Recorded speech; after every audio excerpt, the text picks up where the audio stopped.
Welcome to the MCJ Report. Tonight we have a special presentation. On tonight's show, we're going to talk about Pfizer. I'm going to go through a general overview of the company. We're going to have a talk about the adverse effects that have transpired after the rollout of the Pfizer COVID-19 vaccine. And we're going to take a closer look into Pfizer's corporate rap sheet of their past behavior, both criminally and on an unethical basis. All right, but before I get started with this presentation, I just want to take you through the TGA's website in regards to the provisional approval of the Pfizer COVID-19 in Australia. So let's do that right now. All right, so this is the TGA's website right here. This is from the 25th of January. It says here, quote, TGA provisionally approves Pfizer COVID-19 COVID-19 vaccine. I'm stumbling over my words here. Now, the provisional approval, what that essentially means is that the TGA is saying, well, go ahead, give it to the Australian public, and if things go badly, as in if people start getting injured and dying, we'll reconsider withdrawing the approval. That's what a provisional approval is. It says here, quote, following a thorough and independent review of Pfizer's submission, the TGA has decided that this vaccine meets the high safety, efficacy, and quality standards required for use in Australia, despite it only being provisionally approved, as mentioned before. It says here, quote, Australians can be confident that the TGA's review process of this vaccine was rigorous and of the highest standard. It says here, the TGA will continue to actively monitor the safety of the Pfizer vaccine both in Australia and overseas and will not hesitate to take action if safety concerns are identified.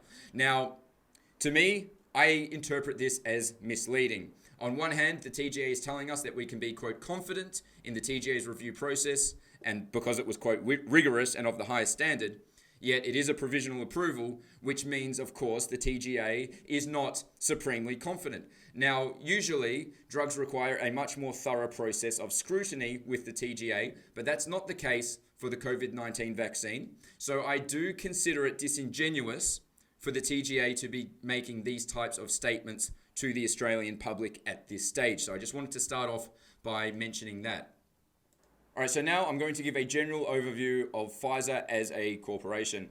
Pfizer was founded in 1849 and is currently the biggest pharmaceutical corporation on the face of the earth. Let's take a bit of a closer look here. According to Forbes, Pfizer ranks as the 49th largest public company in the world with a market value of $212.8 billion. To put that in perspective, if Pfizer was a country in terms of GDP, it would rank 53rd, just above Qatar. What that means, of course, is that Pfizer is a very powerful corporation and has the legal means to fight lawsuits and the political means to influence legislation all around the world to best meet their financial objectives. Pfizer was able to turn itself into the corporate giant it is today, primarily through the tactic of taking over other corporations. Pfizer is a regular lobbyist in the United States, one of the biggest they have, and routinely spends millions of dollars lobbying US lawmakers for the purpose of achieving favorable outcomes to Pfizer's financial bottom line. In 2019, Pfizer spent $11 million lobbying lawmakers. All right, here's some other information here from the Bill and Melinda Gates Foundation, September 16th. Pfizer was awarded over $17 million from the foundation for vaccine research and development. Here from Business Today, this was from earlier this year. Data leak alleges Chinese Communist Party members employed with Pfizer, AstraZeneca, and other global firms. Pfizer COVID-19 has 95% efficacy and is safe, further analysis shows. Now, this was from 3 months ago. Now, this statement had a lot of us scratching our heads. We know that the trials for Pfizer are much shorter than the usual trial process. So a lot of us felt very confused that these types of bold assertions could be made so early on in the piece with limited information. Of course, the World Health Organization approved the Pfizer-BioNTech vaccine for emergency use. This was an article published in the Sydney Morning Herald on January 1st. So once again, how was the World Health Organization so confident that this vaccine can be used all around the world? Did the TGA truly do their own research and scrutiny, or were they just following suit from the World Health Organization? Moving on, coronavirus vaccine. Pfizer-BioNTech eye 1.3 billion doses of jab in 2021. In other words, they're expected to produce and sell a lot of vaccines, and they have global ambitions in their eyes. Pfizer expects 20 billion in COVID-19 vaccine sales in 2021 alone.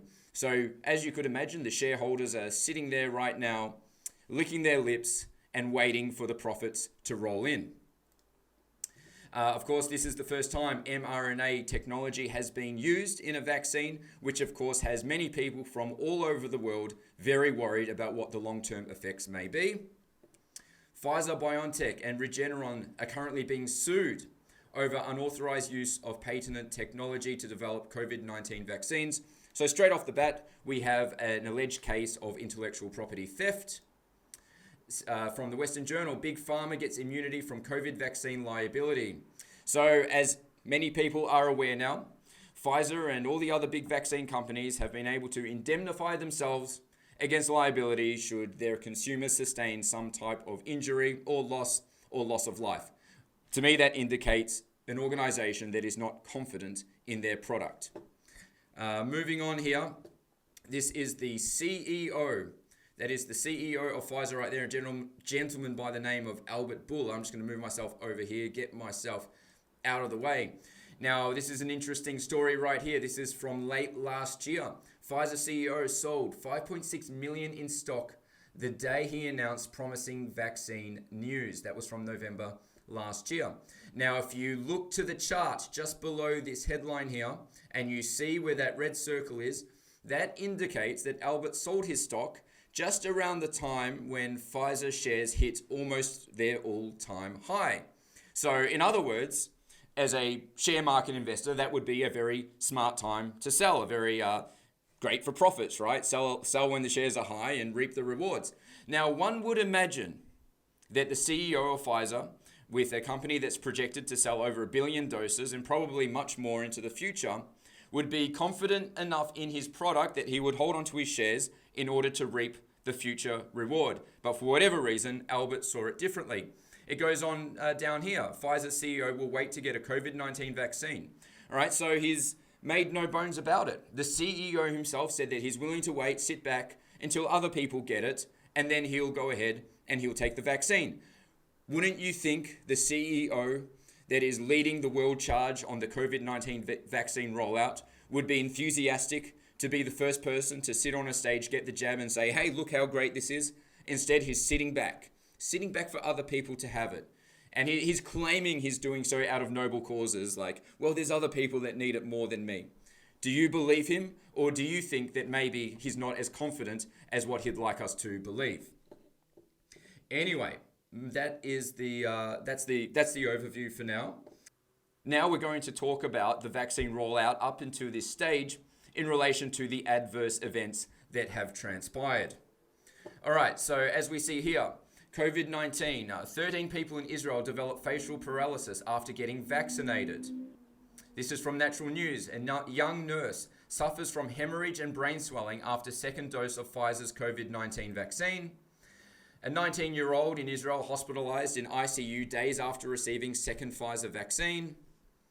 From America, wife of perfectly healthy Miami doctor, 56 years old, who died of a blood disorder 16 days after getting the Pfizer COVID-19, is certain it was triggered by the jab. Also in the US, Virginia woman dies hours after receiving Pfizer COVID-19 vaccine. In California, 78-year-old woman dies after vaccination, though no sign of link, at least according to CBS and health authorities. German specialists probing 10 deaths of people vaccinated against COVID-19. From Spain, 46 nursing home residents in Spain die within 1 month of getting Pfizer COVID-19 vaccine. This is in the UK. 143 Brits died shortly after their COVID jabs, but vaccines, quote, didn't play a role, says the regulators. All right, so these are only a few of the adverse reactions that we've gone through here. There's many, many more examples out there. And according to the CDC, let me just load this up right here. The CDC has reported 653 deaths plus 12,044 injuries from people shortly after they took the COVID-19 vaccine. And many of these are specifically in relation to Pfizer. Now, I just want to make it perfectly clear. I'm not asserting that these cases, these deaths, these injuries were a direct result of taking the vaccine. But I am pointing out that these events did occur shortly after these people took the vaccines. But also, it's important to bring to your attention as well that, say, these figures right here from the CDC, this is only from America. It does not account for all the adverse reactions in the United States, as they have not all been reported to the CDC. And of course, these figures do not cater to the rest of the world and mostly refer solely to the United States. So I just wanted to get that done and to have a little bit of a talk about that. Now we're going to go into Pfizer's corporate rap sheet. I'm going to take you through several examples where Pfizer has acted unethically and has also acted criminally. And some of these cases are very disturbing. So let's get straight to it. All right, so this is coming from CorpWatch. Pfizer admits bribery in 8 countries. For 3 years, Pfizer Italy employees provided free cell phones, photocopiers, printers, and televisions to doctors, arranged for vacations such as a weekend in Gallipoli, weekend with companion, and weekend in Rome, and even made direct cash payments under the guise of lecture fees and honoraria in return for promises by doctors to recommend or prescribe Pfizer's products. Today, the New York headquarters of the pharmaceutical giant has agreed to pay a total of $60.2 million in penalties to settle the documented charges of bribery. The article goes on to say, Italy was not the only country where Pfizer has been accused of bribing doctors and local officials.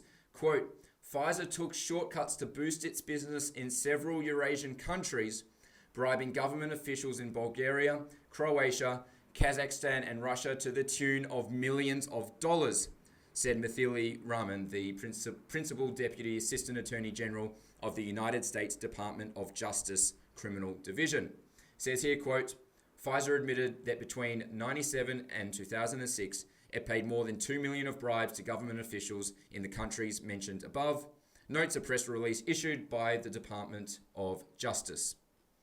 So that is coming from CorpWatch. All right, moving on here to New Zealand. Drug firms tried to ditch Clark, the former Prime Minister, the former Health Minister. Drug firms as in relating to Pfizer. I'm going to read to you here. Drug companies tried to get rid of Helen Clark when she was health minister, leaked US Embassy cables claim. They also claim that one major drug firm, as in Pfizer, objected to restrictive drug buying rules that it lobbied against New Zealand from getting a free trade agreement with the United States. The cables revealed that the drug industry changed tactics in trying to get New Zealand to change its drug pricing policy.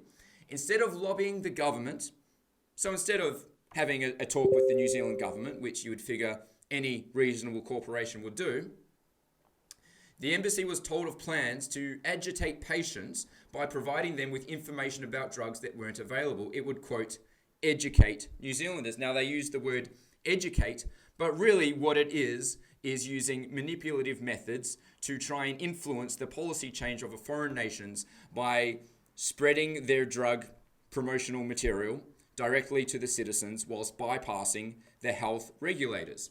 It says here, quote, Pfizer would oppose free trade negotiations until the New Zealand government changed policy. Now, how is that for self-entitlement? If you don't allow us to spread our drugs and to flood your markets with our drugs, we're going to oppose you politically on matters that do not involve Pfizer. So is this a case of Pfizer doing what they believed was in the best interest of the health of New Zealand citizens, or were they acting in a way to best benefit their bottom line? All right, moving on here to the infamous Zoloft lawsuits. Zoloft, of course, being an antidepressant, a Pfizer product. It says here, quote, Zoloft lawsuits claim Pfizer, the drug's manufacturer, failed to warn consumers that its popular antidepressant caused birth defects.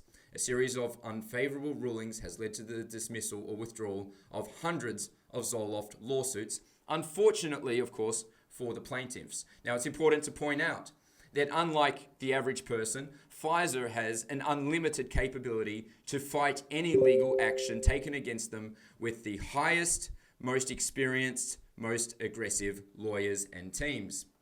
I'm just going to read to you a little bit more. It's the history of the Zoloft litigation. Since Zoloft was approved in 91, hundreds of people have sued Pfizer claiming the drug was dangerous to unborn children or that it didn't work as claimed to treat depression. Now, this is coming from hundreds of people. Unfortunately, the class action was dismissed. It says here, lawsuits against Pfizer asserted that Zoloft caused injuries, as we just said, and unfortunately, the ruling did not go on the side of the consumers. Some of the alleged side effects included in these cases were autism, arterial septal defects, and many more. Many conditions that affected the skull, that affected the abdomen, arteries, club feet, heart defects. So the question we need to be asking ourselves here, were these plaintiffs making it up? Were they not being truthful about these effects that transpired? Or did Pfizer simply have the legal capability to shut them down? Now, this is coming from hundreds of people, as it says here, filed in federal court. So we hope that at some point, some of these people will receive compensation for their alleged injuries. Now, moving on here to drugdangers.com. This is in relation to the Pfizer lawsuit. So Pfizer is an antidepressant also that it says here, may cause a number of serious side effects, once again, such as birth defects, once again. Drug maker Pfizer has faced multiple lawsuits in relation to this drug, followed by patients or loved ones of those who took this drug and experienced serious injury, birth defects, or death. I'm just going to read to you a little bit of a summary down here. It says that most of the lawsuits were filed by women or couples whose children were born with birth defects as a result of the use, alleging that the use of the drug is what caused it. Some of the common birth defects here, we see heart defects and malformations, physical defects such as cleft lip, respiratory distress, the absence of parts of the brain and skull, and abnormal skull and brain growth. Now, what I'll do is I'll post all of these articles on my Telegram, so make sure you follow me on Telegram at Morgan C. Jonas, because I can't read all the articles for this presentation, but I will post all of them in order to give you all of the information. In fact, better yet, go to mcjreport.com, sign up to my free newsletter, and I will send you a PDF document of all the articles spoken about in this presentation so you can read through them thoroughly for yourself. All right, so I'm just going to read to you a little bit more here from the website drugdangers.com in relation to this case. Pfizer treatment is highly discouraged in pregnant women. A number of pregnant users of the drug have experienced severe birth defects as a result of taking it during pregnancy. It goes on to say that other Pfizer users have filed lawsuits for suicidal thoughts, behaviors, and other serious injuries. So we see here, more of the same, more of the alleged birth defects. Now, just going down the page here to Wyeth misconduct, Wyeth being a subsidiary of Pfizer. It says here, quote, on December 10th, 2007, the FDA released a statement discussing Pfizer's misleading advertising efforts by manufacturer Wyeth. The FDA stated that a specific ad minimized the risks of taking Pfizer. The effectiveness of the drug was also overstated. The ad argued that the drug prevented depressive episodes in 92% of cases, as opposed to 55% with a placebo. According to the letter, the FDA stated that this claim was based on an inadequate study. Additionally, Wyeth claimed that 20 million people were treated with Pfizer. This was also deemed misleading, as doctors and patients may associate these numbers with quality. Now, unfortunately, here it goes on to say that most of these lawsuits have not been settled, and some users may still be at risk or have not had their legal claims addressed. So Pfizer showing their legal capabilities to have these cases thrown out. All right, moving on here. Moving on here to the United States Department of Justice. Let's just keep this rolling. Wyeth and Pfizer agree to pay $784.6 million to resolve lawsuit alleging that Wyeth underpaid drug rebates to Medicaid. So here we have an example of Pfizer clearly demonstrating that their profits of billions of dollars are not enough. They need to come after the taxpayer as well. The Department of Justice announced today that pharmaceutical companies Wyeth and Pfizer have agreed to pay $784.6 million to resolve allegations that Pfizer knowingly reported to the government false and fraudulent prices on two of its proton pump inhibitor drugs. Protonix Oral, and Protonix 5. All right, so it says here, quote, "This settlement demonstrates our unwavering commitment to uphold pharmaceutical companies responsible for pursuing pricing schemes that attempt to manipulate and overcharge federal health care programs, which are funded by the working people, the taxpayer, okay? Programs that protect the poor and disabled for drugs sold to commercial customers at much lower prices," said the Principal Deputy Assistant Attorney General Benjamin Miser, head of the Justice Department's Civil Division. It goes on to say, PPI drugs are used to treat symptoms of, among other things, acid reflux. In a complaint filed in 2009, the government alleged that Wyeth failed to report deep discounts on Protonix Oral and Protonix 5, and that it made available to thousands of hospitals nationwide. As part of the settlement, Wyeth and Pfizer do not deny the government's allegations. So there we go. Increasing the bottom line at the expense of subsidies which are designed to help people who can't afford these drugs, subsidized by the taxpayer.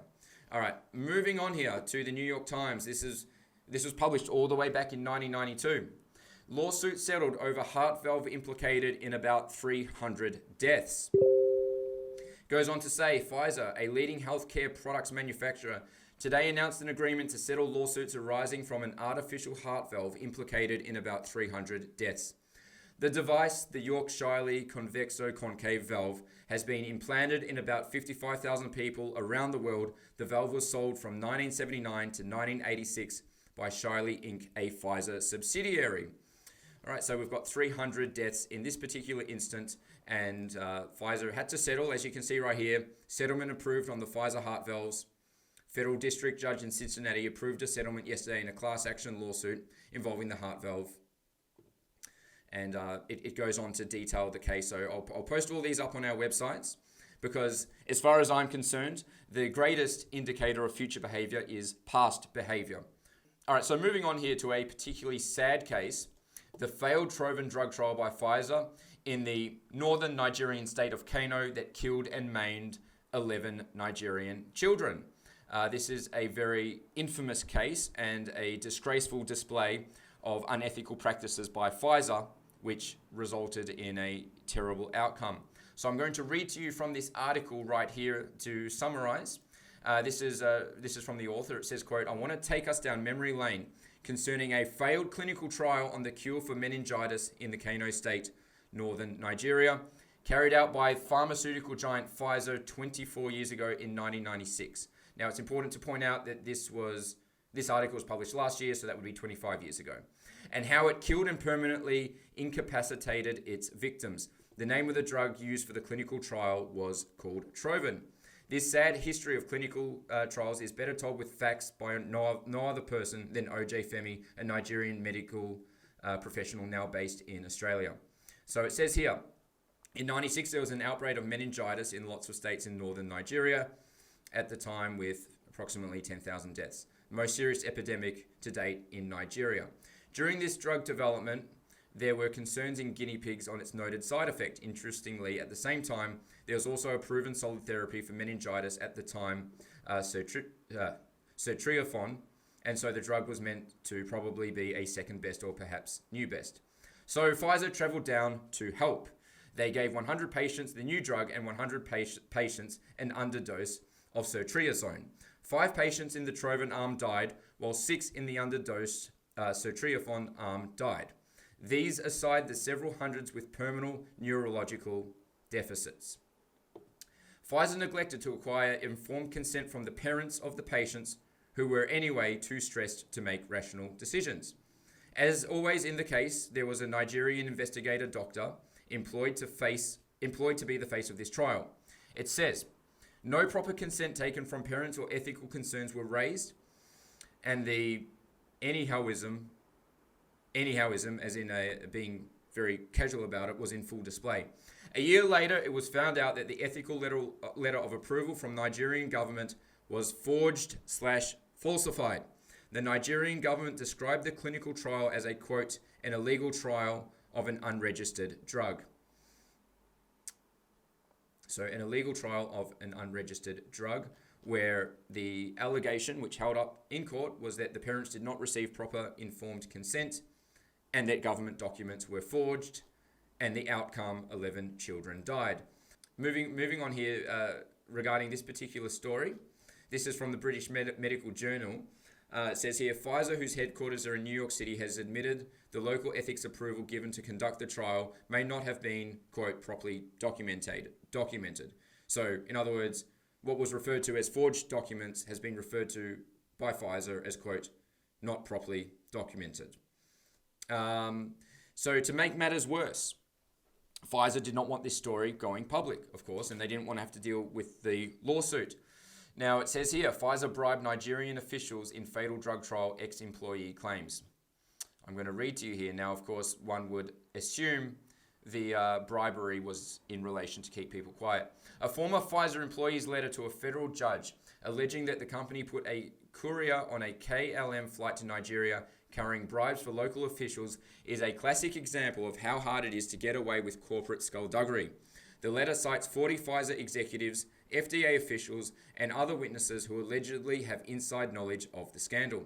It goes on to say, the letter is by far the most detailed account yet from a Pfizer executive about what happened during Pfizer's test of a meningitis drug on 200 children in 1996. It says here, quote, even before the trial begun, approval from Nigerian officials came so quickly that one Pfizer employee didn't believe they had read the paperwork properly. He said, quote, this will haunt us. Goes on to say, the letter was written by Dr. Juan Waterspill, who in 1996 was a pediatric research physician in Pfizer's Groton Con facility. He worked on the Trovan trials, but he objected to the testing method being used. Pfizer dismissed him in 98. His letter claims that, quote, Pfizer paid a bribe to continue the study of Trovan. Pfizer did not get informed consent from parents of children in the test. Pfizer gave a fake ethics document backing the test to the FDA. Corners were cut because, quote, speed was of the essence and stock options and bonuses at stake. Speed is of the essence. Does that sound somewhat like a provisional approval for a vaccine with ingredients that have never been used before? Just saying. It says here, Pfizer ignored Trovan's potential reaction with antacids, which are often given to patients who have had surgery. The FDA started but mysteriously called off an investigation into the scandal. One patient in the Trovan arm of the experiment died without being taken off Trovan or given medical care. It says here, normally if patients react badly to experimental drugs, researchers take them off the therapy and give them medical care. So a very sad case. The case has been settled, and financial rulings have been cast down, and families have been receiving payments. At least we hope they have been. Now moving on here to this is the same case. So it's not enough that Pfizer attempted to bribe the Nigerian officials. They also probed Nigerian officials. Specifically, they attempted to investigate the Nigerian Attorney General for corruption in order to persuade him to drop legal action. Remember, we're talking about the lives of children here. So this article here goes on to say, US drug maker Pfizer hired investigators to find evidence of corruption against the then Nigerian Attorney General to convince him to drop legal action against the company over a drug trial, the UK's Guardian newspaper has reported, citing leaked US diplomatic cables. Nigeria's Kano state sued the world's largest drug maker in May 2007 for $2 billion in damages over the testing that took place there, Trovan, which resulted in 11 children dead, as mentioned, and dozens injured. The Guardian reported on Thursday that a memo published by the WikiLeaks whistleblowing website referenced a meeting between Enrico Ligeri, Pfizer's country manager at the time, and US officials suggesting that the company did not want to settle two cases brought by Nigeria's federal government. According to Ligeri, Pfizer had hired investigators to uncover corruption links to Federal Attorney General Michael Ndokaka to expose him and put pressure on him to drop the federal cases, an April 2009 cable from Robert Tansey of the US Embassy in Abuja, Nigeria said. So, bribing didn't work, investigating corruption didn't work, and eventually Pfizer was forced to pay up. All right, moving on here to drugwatch.com, the case of the proton pump inhibitor lawsuits. PPI lawsuits blame the drugs for causing kidney disease, kidney injury, kidney failure, and acute intestinal nephritis, or AIN. Lawsuits against these PPI brands claim manufacturers AstraZeneca, Takeda, and Pfizer failed to warn of the dangers of proton pump inhibitors. So I'm going to read to you here. More than 15,000 PPI lawsuits have been filed against the manufacturers of prescription versions of these PPIs. It goes on to say, the lawsuits argue that manufacturers didn't do enough to warn patients and medical professionals about the possible risks as the companies became aware of them. Some Prilosec lawsuits allege that AstraZeneca, which of course the other big COVID-19 vaccine producer, knew of the kidney risks for at least 10 years before warning the public. As of January 2020, there were 13,400 proton pump inhibitor lawsuits pending in federal court, out of a total of 15,164 that had been filed. A judicial panel combined the cases into a multi-district litigation, or MDL, in August 2017. The number of lawsuits grew quickly, tripling during the first 3 months of 2019 alone. By mid-2019, it had become the second highest mass litigation in the United States. And we see the brands and manufacturers involved, AstraZeneca and Pfizer, and some others as well. It says here, quote, all cases in the MDL claim the drugs used to control stomach acid caused serious side effects that damaged kidneys. Lawsuits involving Prilosec, for example, claim AstraZeneca knew of kidney risks as early as 2004, but the company did not warn patients about the risks for 10 years. So again, another demonstration of unethical behavior, also including AstraZeneca, which, by the way, just happened to also get a provisional approval by the Therapeutic Goods Administration. All right, moving on here to Ethics Sage. Pfizer admits bribery to gain business, so more cases of bribery. Pfizer's $60.2 million settlement under the FCPA illustrates ethical lapses in pharmaceuticals. I'm going to read to you. This is from 2012. On August 7th, 2012, Pfizer agreed to pay the federal government $60.2 million to settle allegations that its employees bribed doctors and other foreign officials in Europe and Asia to win business and boost sales. The charges against Pfizer were brought under the Foreign Corrupt Practices Act, which bars publicly traded companies from bribing officials in other countries to get or retain business. Makes sense, right? No bribery. Bribery is illegal. The Securities and Exchange Commission said that Pfizer's overseas subsidiaries made illegal payments to healthcare workers in China, Italy, Russia, Croatia, and other Eastern European countries as early as 2001. Pfizer sales representatives tried to conceal the bribes by recording them as legitimate business expenses for travel, entertainment, and marketing purposes, the agency said. Pfizer subsidiaries in other countries had bribery so intertwined in their sales culture that they offered points and bonus programs to improperly reward foreign officials who proved to be their best customers, said Kara Brockmeyer, chief of SEC's Foreign Enforcement Division. So yet again, another case of Pfizer corruption and bribery. All right, moving on here to Reuters. A settlement we have here. Pfizer to pay $325 million in Neurontin settlement. It says here, quote, Pfizer has agreed to pay $325 million to resolve claims it defrauded insurers and other healthcare benefit providers by marketing Neurontin for unapproved uses, its second settlement over the epilepsy drug in 6 weeks. It goes on here to say, the preliminary accord was disclosed on Friday in U.S. District Court of Boston. It resolves allegations in a decade-old civil lawsuit that Pfizer and its Warner Lambert CO unit sold Neurontin for users for which it was neither approved by the U.S. Food and Drug Administration nor medically effective in an effort to boost profit. It goes on to say, in a statement, New York-based Pfizer said it did not admit wrongdoing as part of the settlement. So it said, hey, we've done nothing wrong. Promoting a drug for unapproved use, nothing wrong. The settlement requires approval by Chief Judge Patty Saris of the Boston Court. And on April 21, Pfizer agreed to pay $190 million to settle separate litigation in a federal court in New Jersey, in which, once again, Neurontin purchasers accused it of taking steps to keep cheaper generic versions of the drug off the market.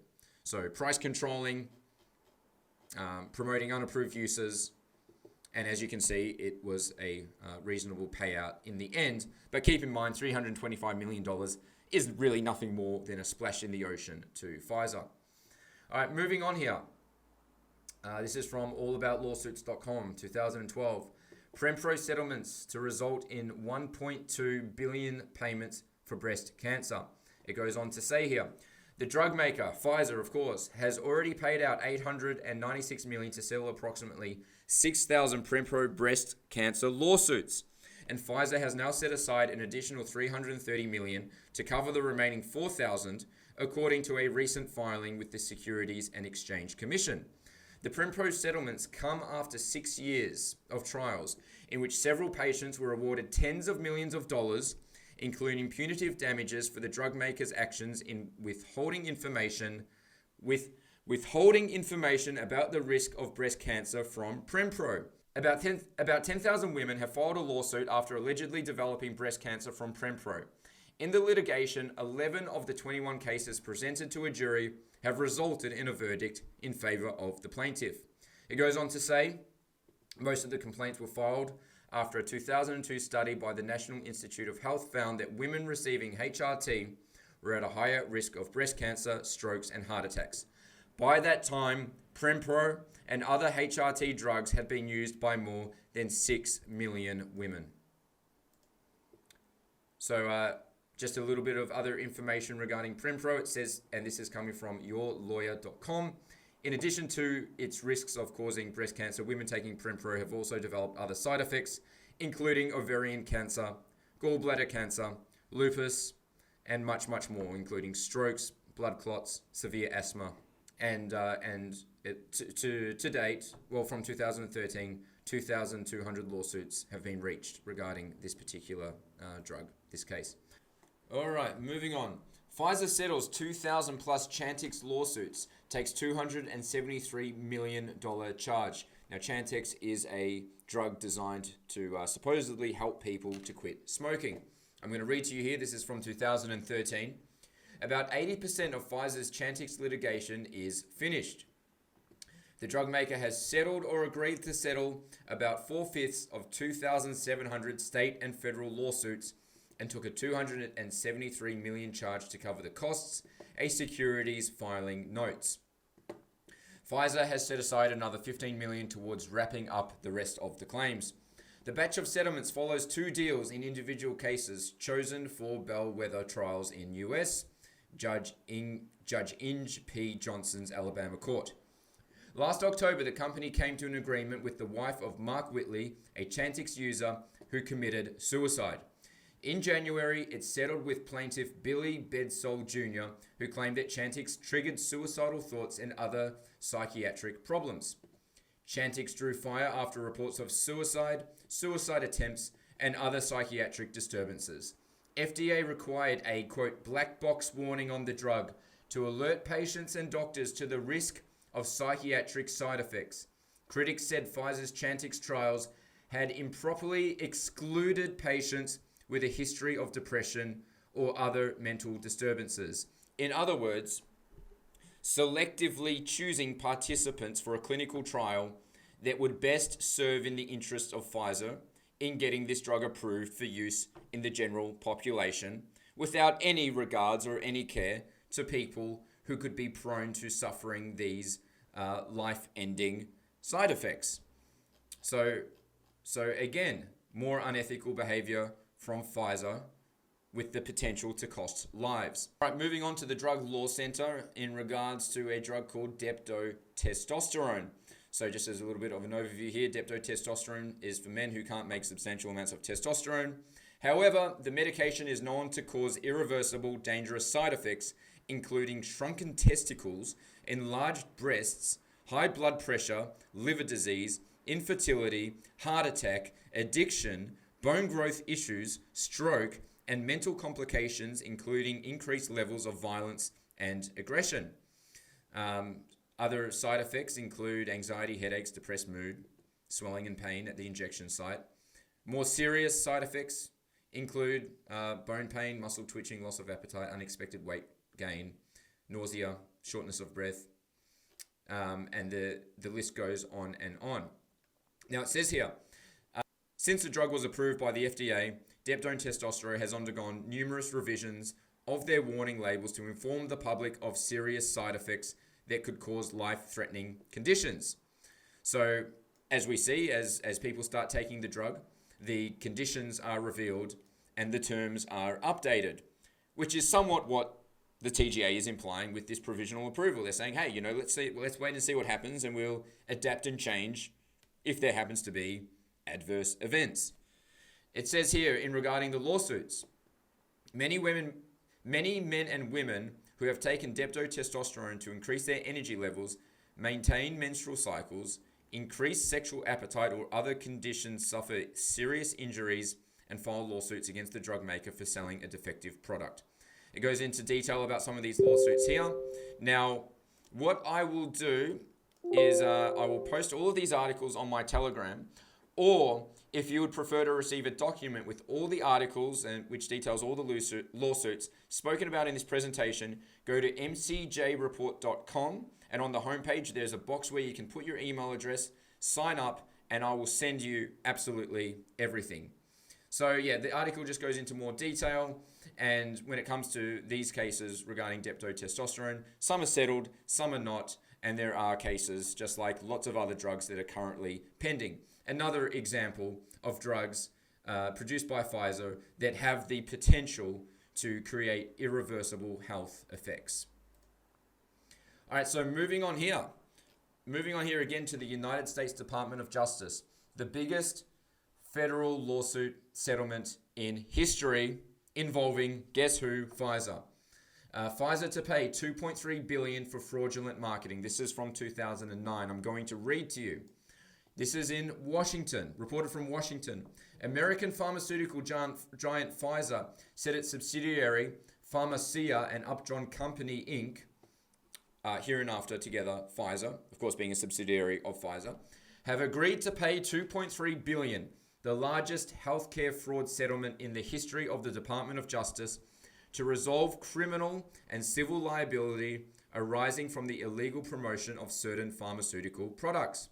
It goes on to say, Pharmacia and Upjohn Company has agreed to plead guilty to a felony violation of the Food, Drug, and Cosmetic Act for misbranding Bextra with the intent to defraud or mislead. Under the provisions of the Food, Drug, and Cosmetic Act, a company must specify the intended uses of a product in its new drug application to the FDA. Once approved, the drug may not be marketed or promoted for so-called off-label uses, as in any use not specified in an application and approved by the FDA. Pfizer promoted the sale of Bextra for several uses and dosages that the FDA specifically declined to approve due to safety concerns. The company will pay a criminal fine of $1.195 billion, the largest criminal fine ever imposed in the United States for any matter. Pharmacia and Upjohn will also forfeit $105 million for a total criminal resolution of $1.3 billion. In addition, Pfizer has agreed to pay $1 billion to resolve allegations under the Civil False Claims Act that the company illegally promoted 4 drugs: Bextra, Godin, an antipsychotic drug, Zyvox, an antibiotic, and Lyrica, an anti-epileptic drug, and caused false claims to be submitted to the government healthcare programs for uses that were not medically accepted. For not medically accepted indications and therefore not covered by those programs. The civil settlement also resolves allegations that Pfizer paid kickbacks to healthcare professionals to induce them to prescribe these as well as other drugs. The federal share of the civil settlement is $668.5 million, and the state Medicaid share of the civil settlement is $331.5 roughly million. This is the largest civil fraud settlement in history against a pharmaceutical company. So I'm going to go a little bit more into this story here.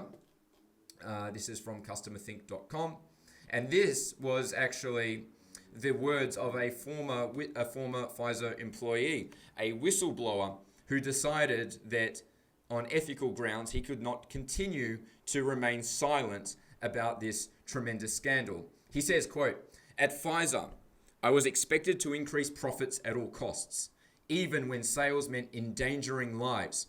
I couldn't do that." And that's according to John Kopczynski, the sales representative who blew the whistle on Pfizer's illegal marketing practices of Bextra. And moving forward, I'm going to refer to this man as John. John was fired from the company in 2003. In hindsight, he won't miss his job. He will receive over $50 million from the US government for his efforts to prosecute the $2.3 billion fraud settlement from his former employer, the largest such settlement in US history. Says here, murky ethics are amazingly common. They begin innocuously and then escalate. According to John, what started as a, quote, aggressive promotion of Bextra mutated into illegal practices, as he put it. The ethical line kept moving. Here's an example of the telemarketing. Telemarketing scripts directed to physicians. Salespeople were coached to tout greater efficacy, right? So embellish efficacy. I wonder if they're doing that with anything else, right? And safety. I wonder if they're doing that with anything else for Bextra compared to Vioxx, a competing painkiller from Merck. The US Food and Drug Administration never approved these claims. Sales culture. And the article says, okay, let's call it by its real name. Intimidation. Quote, "If you don't aggressively sell your products, you're labeled a, quote, non-team player," John said, adding that only by promoting Bextra for unapproved uses could he achieve management's revenue goals. So setting these unrealistic KPIs and promoting essentially fraud. That's what it is, making unfounded claims. As opposed to some type of financial fraud, making such claims about drugs has the potential to cause damage and to end lives. Here's some other interesting information about this case. We see here from CBS, 10 amazing facts about Pfizer's 2.3 Bextra settlement. 1. In addition to the fines, 6 whistleblowers will receive more than $102 million in the recovery, the Department of Justice said. 2. This case alone impacted more than 10,000 postal employees on workers' compensation who were treated with these drugs, said Joseph Finn, special agent in charge for the Postal Service's Office of Inspector General. 3. Whose brand name will be tarnished by the company pleading guilty to a crime? Unfortunately, it's not Pfizer's, it's their subsidiaries. It's Pharmacia and Upjohn Company, which will cop to felony violation of the the Food, Drug and Cosmetic Act for misbranding Bextra with the intent to defraud or mislead. Now, P&U, as it says, of course, is a Pfizer acquisition. So this is a way that Pfizer has been able to protect themselves by not having this particular ruling imposed on their name. 4. In what must be the dumbest act of off-label drug promotion ever, Pfizer once put out a press release touting Bextra as an effective morphine-sparing analgesic after knee surgery. Bextra was not approved for post-surgery pain. But that didn't matter to Pfizer. What mattered to Pfizer was how much can we cash in on this. Former sales manager Thomas Farina, who led a team of sales reps in Brooklyn who promoted Bextra off-label use, is about 1.5 months into a 6-month sentence of home confinement. Now, which would have ended, of course, because this article is from 2009. Let's see, where are we now? 6. Farina's team was called the, quote, Highlanders, a reference to a movie and TV show about a cult of immortals living secretly among us who must kill or be killed. Farina signs his emails, quote, "There can only be one," a reference to the motto of the show. 7. Farina became entangled in the probe when he was caught changing the time clock on a computer in order to backdate certain documents. More fraud by Pfizer. Farina did this after showing his team a compliance training video informing employees that they were under investigation on Pfizer. 8. At one point, about 100 reps were forced on selling Bextra off-label. Their boss was Mary Holloway, who paid a $75,000 fine. At the time, Pfizer's medical directions... I'm thinking about these bloody show directions that need to be thrown out the window. 9. At the time, Pfizer's medical directors thought Holloway's handling of the Bextra business was, quote, awesome. So fraud is awesome, right? Promoting drugs for uses that are not intended, awesome. Unapproved uses, awesome. Why is it awesome? It's all about the money. It's not about your health, which is how it's always been, in my opinion, with this organization. 10. Pfizer first disclosed the $2.3 billion fine on the same day it announced its merger with Wyeth. Well, that just about wraps up the presentation, guys. So I would like to thank everyone for watching. I hope this information has been useful to you. Please share it with your friends and family, people who are maybe on the fence, because at the end of the day, it's only fair and reasonable that consumers have a right to know about the organization that is demanding their trust. It's only fair and reasonable we understand the history of unethical practices behind these vaccine companies. So at the end of the day, hopefully more people can make an informed decision. Now, just to close this up here, you can go ahead and follow me on Telegram at Morgan C. Jonas to stay up to date with developments on everything related to the current COVID crisis, the current global scandal, plus more. And you can sign up to my free newsletter at mcjreport.com. Just pop your email address in there and click submit, and I will send you all the links used for this presentation so you can read through everything thoroughly, and I'll send regular updates. So guys, thank you very much for watching. Share this video with your friends and family, and remember, we should always have the right to say no. God bless you all, God bless Australia, and God bless all freedom-loving people of the world. Morgan Jonas, signing out.